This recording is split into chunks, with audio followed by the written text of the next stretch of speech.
That was Paramore Hard Times, and we actually got a special guest here. Sorry, we got a special guest here, Benno from Outdoor School. So let's, it's going to be a nice interview here, so how are you guys doing? Thank you, Aidan. Yeah, so I'm Elizabeth Rose. You're listening to Summer Sound 2026 on KBPS, and as Aidan just mentioned, we have a very special guest joining us. Benno, would you like to introduce yourself? Tell us what you're all about? What I'm all about. Hi, I'm so excited to be here. My name is Benno Lyon. I'm he, him pronouns. I work for the OSU Extension Service Outdoor School Program, which is the statewide funding agency for outdoor school. I'm also a Benson Polytechnic High School graduate, class of 92, and I used to actually do a little radio show here on KBPS. So you're a pro, basically. I don't know about a pro, but I'm so excited to be here. It's been a long time since I've been in this studio. Well, welcome back. We're so excited to have you. It's always great having any guests, but especially alums is always a ton of fun. So thank you so much for joining us. I know we're going to talk about outdoor school. I'm an outdoor school student leader. I've done it 5 times. I really love the program. I know you mentioned you've been a student leader a lot and then also worked in the program as an adult. Can you tell us a little bit about that? Well, yeah, it goes way back. Every time you walk into the grocery store or any place in Portland or Oregon, and you mention outdoor school, there's usually somebody who pipes up and goes, I went to outdoor school, and then they want to tell you about their story. And so hundreds of thousands of people in Oregon have their own outdoor school story. Mm-hmm. Mine goes all the way back to 6th grade in 1986, I think it was, when I first moved to Portland. And I was a new kid at Beaumont Middle School in Northeast Portland. I had just moved to Portland. I hadn't lived here at all. And so we went to outdoor school, and I didn't really know people in my class. And it was really the first time that I got connected with other kids in my school and made some real friends, the kids in my cabin. And I just had a wonderful time. I remember getting soil samples and singing songs and the storytelling, just all these legendary sort of people in the program. My high school student leader counselors were really impactful. One of them was named Turtle, and the other one was named Oxford because he liked those Oxford shirts. Oh. And I just had a really great time. And when I got home, my mom recently, actually, she was telling me that when I got off the bus, I was just crying and I didn't want to leave. Yeah. And so outdoor school meant a lot to me in 6th grade. So in high school, when I was here at Benson, some folks were at a table at lunch with flyers kind of recruiting high school student leaders. Back then they called them junior counselors. And so I went back to outdoor school as a junior in high school, a sophomore. And they asked me which kind of camp did I want to be at, more sort of nice and upscale or more rustic, and I said rustic. So they sent me to a place called Trout Creek, which is up in Corbett, Oregon, and it just really changed my life. Yeah, I think I know all the student leaders I've talked to I have similar stories of just being like, this is so important to me. I know I never got to go as a 6th grader because of the pandemic. I was supposed to go late March 2020, and then something interrupted that tragically, but I know I like being outdoors and working with kids, and so when I was a sophomore, I signed up, and similar thing of it just being a wonderful experience, and I know a lot of my friends share that, of just being like, this is awesome. What was one of the things that maybe most impacted you from being a student leader? Just like seeing how much, like you mentioned, you coming off the bus crying as a 6th grader because you didn't want to leave, seeing how much these kids are impacted by the environment we get to create, and seeing how much personally you can make an impact on other people. I know the site supervisor at the camp I go to, Flank, he always says, this is Disneyland. We're trying to make it be a positive experience for these kids where, none of the bad stuff from outside of camp is. Mm-hmm. And one story that didn't happen to me, it happened to my friend, but I was there when it happened, that really I think about is he's a really great student leader. The kids always love him. He brings such good energy. His name's Komodo, and he had really connected with this one kid in his cabin. And as we're basically shoving them all into the buses because we get them out of there quick, this kid hands him his wood cookie. And the kids, you have your 6th grade wood cookie in front of you right now. I do. The kids really, really, their wood cookies are really important to them. The beads they collect are really important to them. It's their prized possession by the end of that week.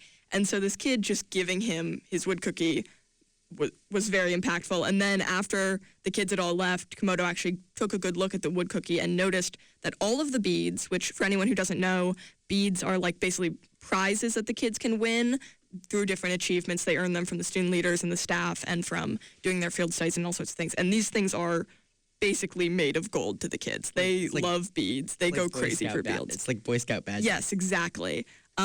He noticed that all the beads were still on the wood cookie except for Komodo's bead. Right. The kid had wanted to give Komodo this super important thing, but had also, of course, wanted to remember. And I remember just Komodo started crying, and then a bunch of us found out what happened and also started crying, because it's just it really shows how important outdoor school can be to the kids. Just so I have my high school name tag here, so you can hear all those beads jingling around there. Should have brought my wood cookies.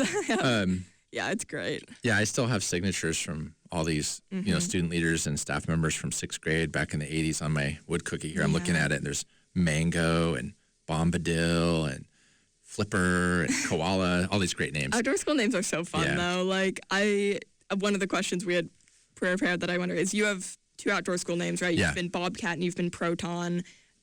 How did you decide on those? Because there's so many possibilities. I mean, honestly, I don't know. I think, I know Bobcat in high school. I don't know why. I thought it sounded cool, I think. And I have this name tag that I made that actually uses the Bobcat logo from the excavator company that I made here at Benson High School. I made it in the airbrush sort of shop, and I still have it. And when I went on to become a middle school science teacher, I chose the name Proton just because positive particles from an atom. So I was like, okay, power of the positive. So I went with a science-based name. That's cute. For me, being a high school student leader, it really changed the course of my life, because I had these incredible mentors at outdoor school. I went to Trout Creek in high school 5 different times, and I show up there, and there's these folks with camp names like Neptune and Sparky and Mouse, and these were, Neptune was the water field instructor, and he looked like Tom Petty. This man was a strange looking guy, but he was just so funny and wonderful. And the camp director, the site supervisor named Sierra, which was basically Flank's position, he was just this patient, warm, kind man who taught me how to play some songs on the guitar.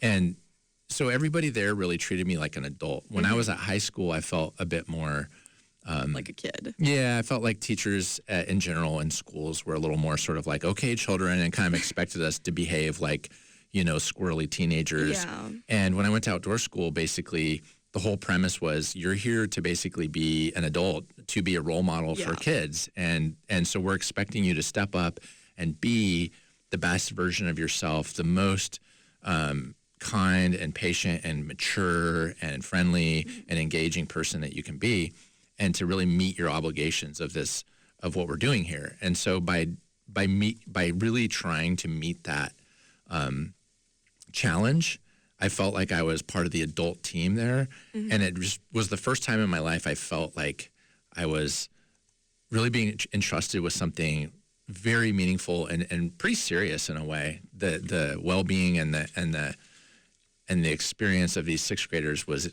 a lot in my hands. And it just changed my view of like what I was capable of. Yeah, it was wonderful. And so I did that 5 different times, and I learned how to speak in front of 100 or so people. I learned how to lead songs at campfire. I learned how to teach science in the rain.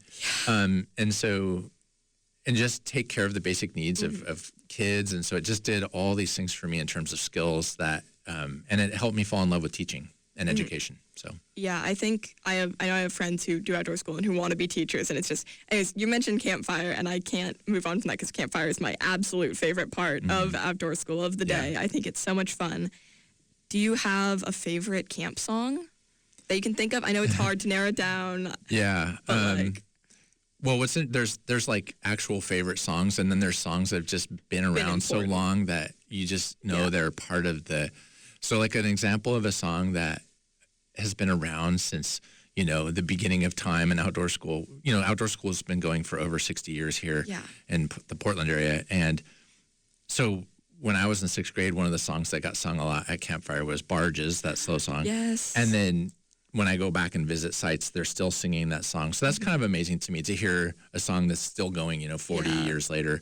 But in terms of songs that I really love, there's a song called Flicker of the Campfire. Do you know that one? I don't. Oh, really? You haven't heard that? That's something I really also like about the campfire songs. I'm a big nerd about like English and oral history and stuff, and I think it's cool how each camp has their own ones, and then also each camp has their own lyrics and stuff. So yeah, I haven't heard that one. That's been around a long time. Nice. It's okay. Are you ready for this? Yes. Okay, we're singing online now. Okay, we're singing. But just for a moment. Okay. Flicker of the campfire, wind in the pines, the stars in the heavens, the moon that shines, a place where people gather, making friends of all kinds, a place where people's worries are always left behind. That's the first line. That kind of reminds me of Green Trees, which at least at Camp Collins, we sing at the end of every single night.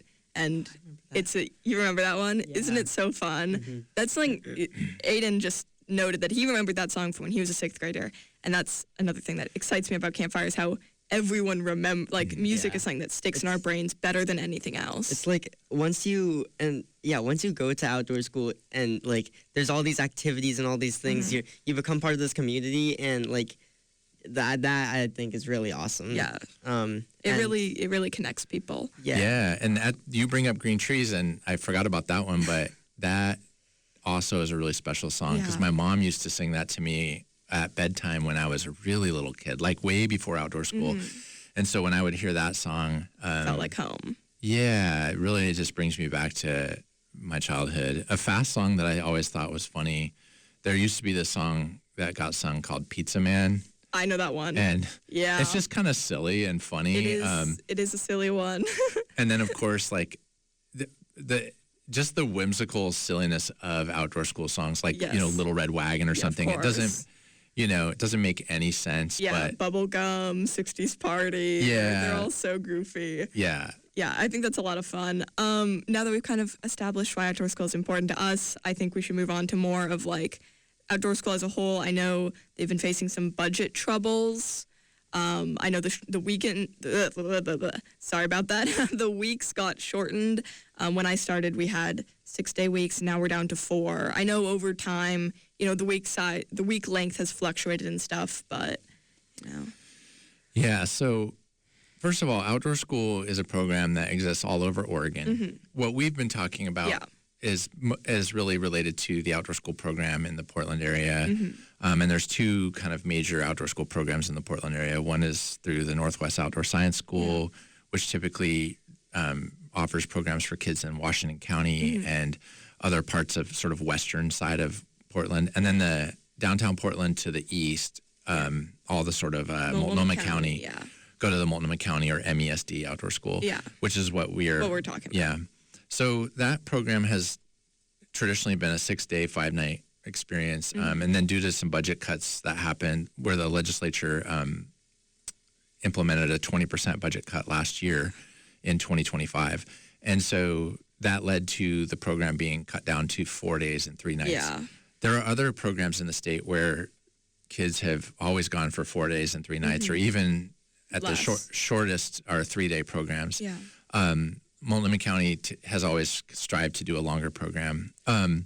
It really impacts the students.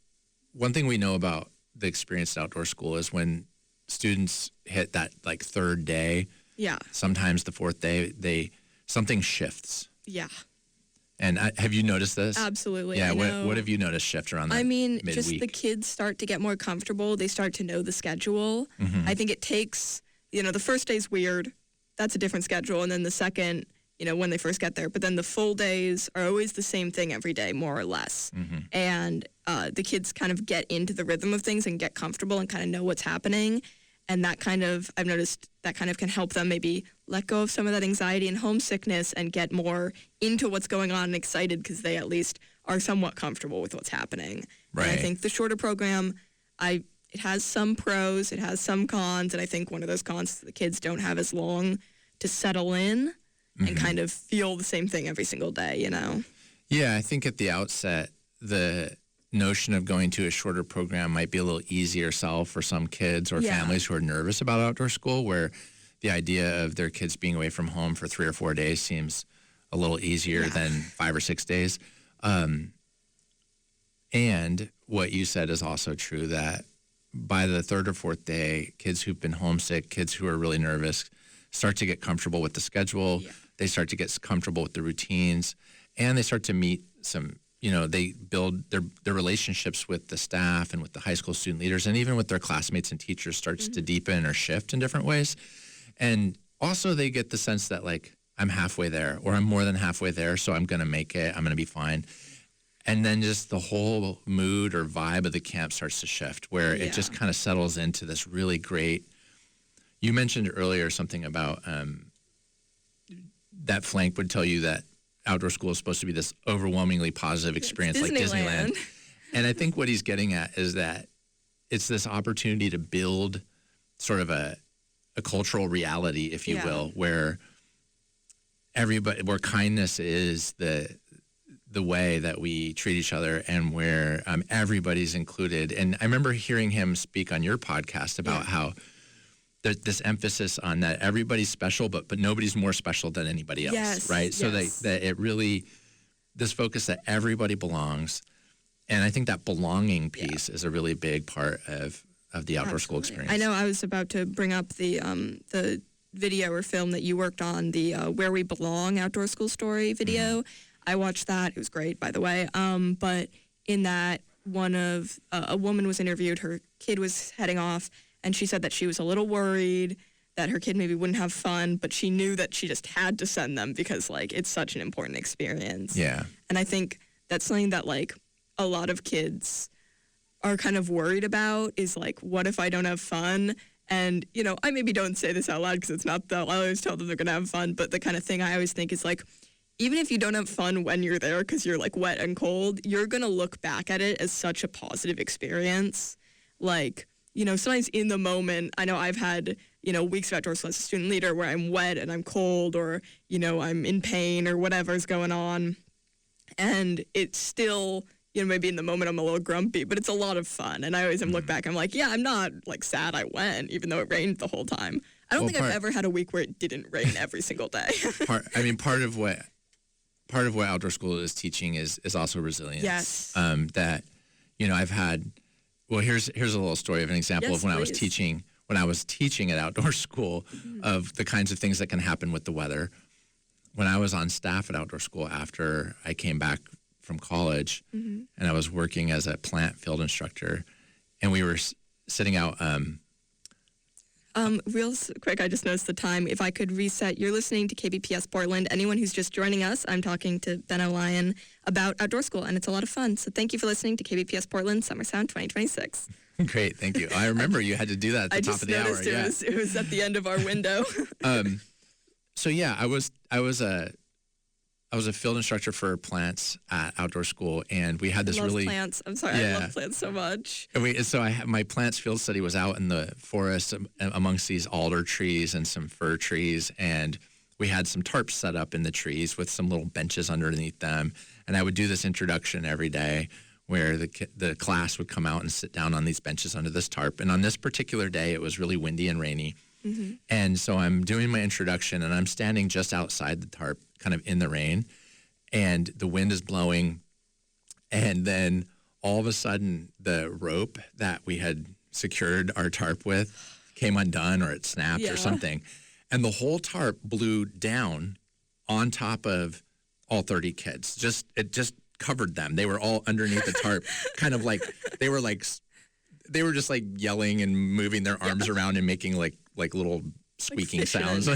And I'm standing outside of it just looking at this whole thing like, what? Like, when you learn to teach in that kind of environment, it's really amazing. But so those kinds of weather conditions happen. What was amazing, though, is my program leader on my field study, he was an Eagle Scout from, he had done the whole Boy Scouts thing, and he had his Eagle Scout, and one of his things was like knots and tarpage or something, one of his badges. So he was like up in the tree tying that tarp back up within like 2 minutes, and then we were back and going for it. But kids are learning how to just deal with each other, how to deal with the weather, how to deal with living in an unfamiliar grouping in a cabin, brushing their teeth at night with other new people, eating meals family style around the table, talking to 10 or 12 different people over a meal.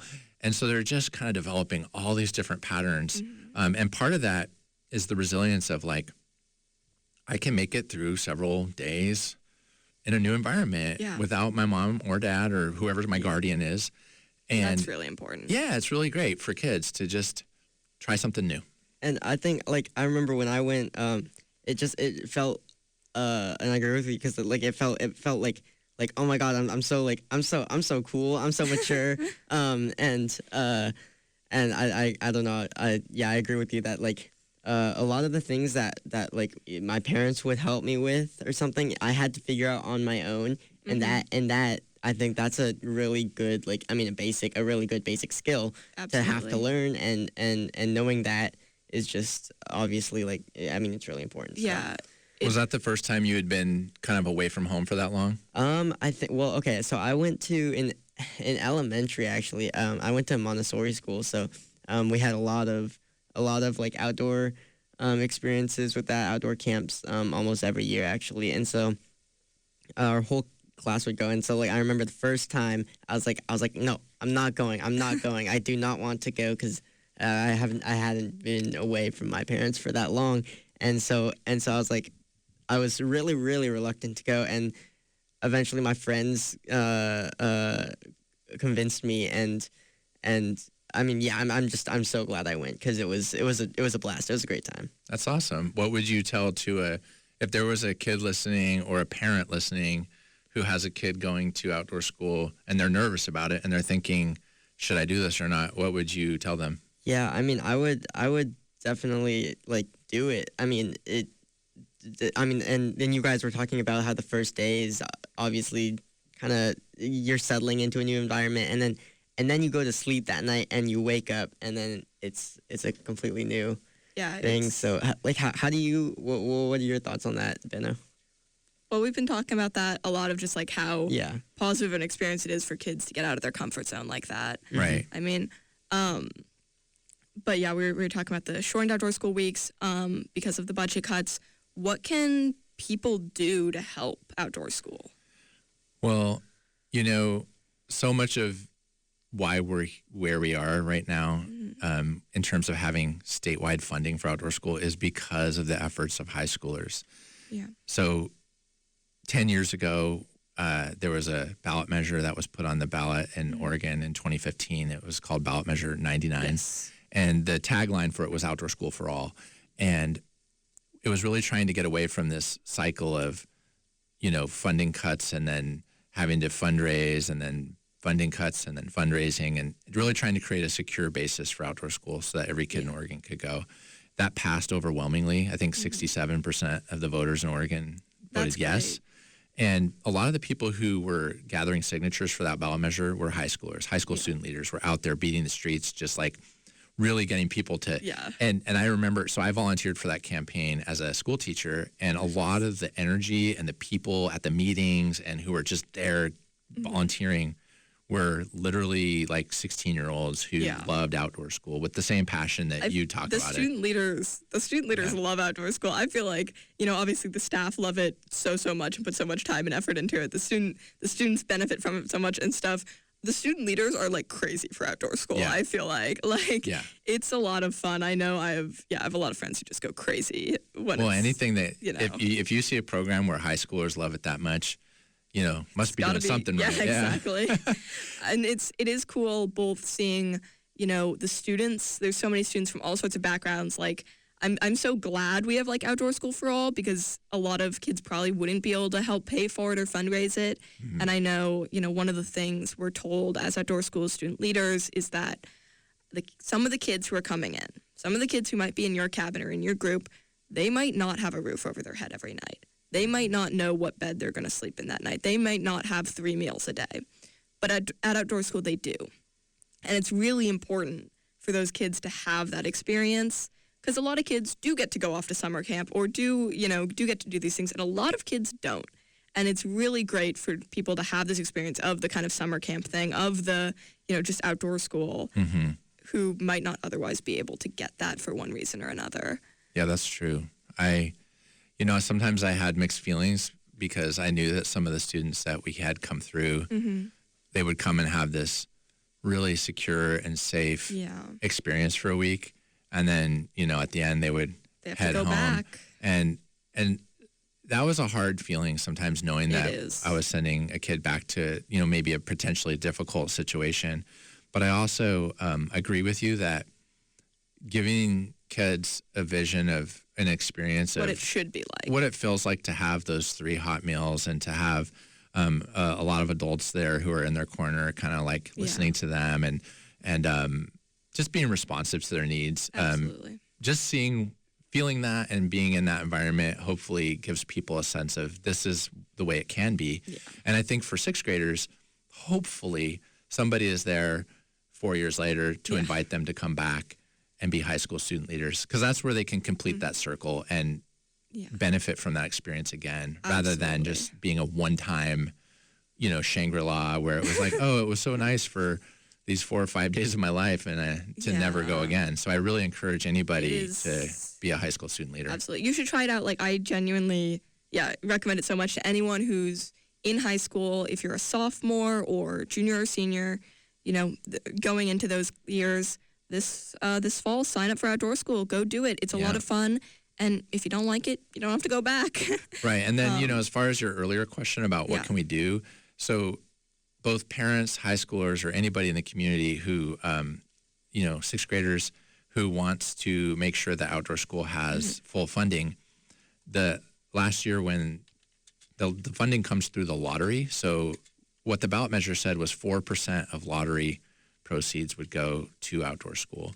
And so that was happening for a number of years. And then last year it got cut by 20%. So 3.2% of the lottery funding got sent to outdoor school. Right now, the legislature going into next year has the choice to restore it back to the 4% or keep it cut like it is.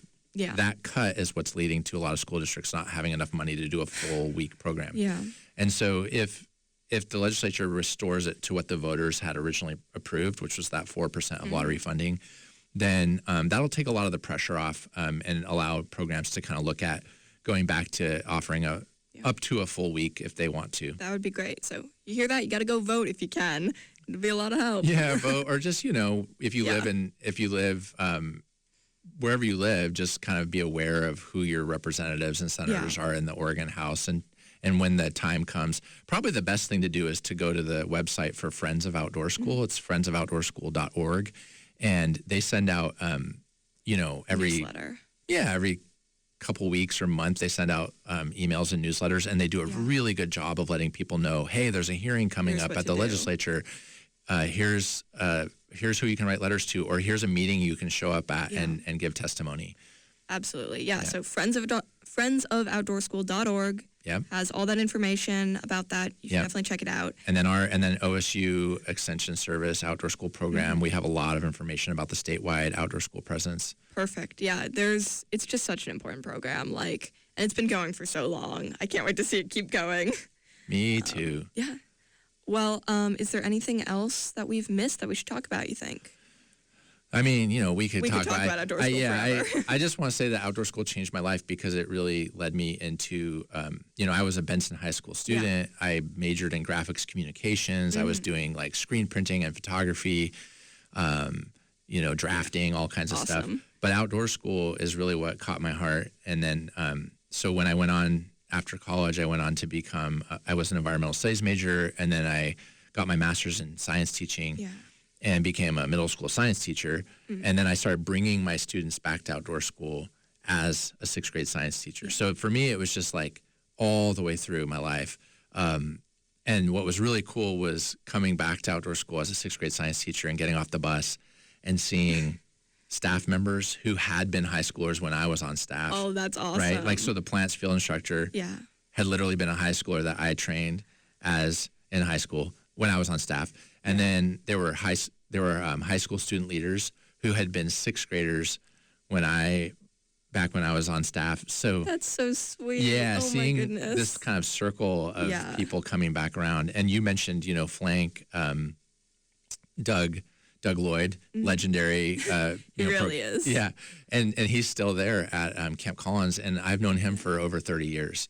And just recently, here's an example. I was playing with my band at a gig in Portland, and a guy came up to me afterwards, having heard where I work, and he introduced himself. His name was Xavier, and he said his camp name in high school and as a staff member was Cupcake. Oh. And what he said to me was, outdoor school saved my life. Not changed my life, but saved my life. And he told me a story about being a sixth grader who was failing sixth grade, and that in sixth grade, his teacher took him to outdoor school, and at outdoor school, he got this bead, right? Yes. The academic success bead, he said, and it really just lit a fire under him. He just said it just changed. It made him feel successful for the first time. He went on to become a student leader. He went on to become a staff member, and he called out Flank. He said, Flank, Douglas Lloyd is this He's really the best, impactful, positive presence in his life. So I just want to say shout out to Flank. I want to say shout out to a guy named Wildcat Chad Stewart, who helped save outdoor school funding back in 2008, along with a bunch of high school student leaders. And that sort of reminds me of anyone listening may have noticed outdoor school tends to have a lot of mottos and sayings and our weird little language. But one of the big mottos of outdoor school is all kids are good kids. And that's right. That story you told me really reminded me of that because, all the kids coming to outdoor school are good kids. All kids are good kids. And sometimes they can be a little tricky sometimes. You can get a little frustrated, but they're trying their best. Right. And that's what's important to remember. Yeah, and the superstars at outdoor school oftentimes are the ones who are struggling at school. And they just feel successful for the first time at outdoor school, and it just lights them up like a light bulb, and they just have an incredible experience. And usually the staff members and stuff know that, this is a kid who's struggling in school, and they just kind of breathe some wind into their sails, and it just takes off. Yeah, absolutely. Well, thank you so much for joining us. I love getting a chance to talk about outdoor school, and we really appreciate you coming out. I really appreciate the time. It's great being here. All right. Thank you so much. Thank you for listening. This is KBPS Portland, AM 1450 and KBPS.am Summer Sound 2026. Stay tuned for the 11:30 newscast coming up in a few minutes. And then at noon, we have an interview coming up with an organizer for the Waterfront Blues Fest if you want to learn more about that. And again, friendsofouttdoorschool.org for outdoor school stuff. So thank you all so much for listening. Thank you. Next up, we got Paramore, Ain't It Fun. Thought this was relevant for the for the thing. So enjoy. It's KBPS. Call at 503-916-KBPS. Here it is.